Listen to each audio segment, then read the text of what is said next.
Comments are untrue and unacceptable, and without any foundation for that matter.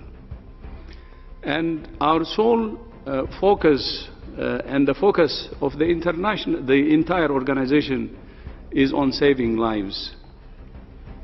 If there is one thing that really matters to us and which should matter to the entire international community, it's saving lives. And I have said it many times, COVID politics should be quarantined. And I'm appealing again to all nations to work together. Politics and partisanship have made things worse. So what is very important is science, solutions, and solidarity.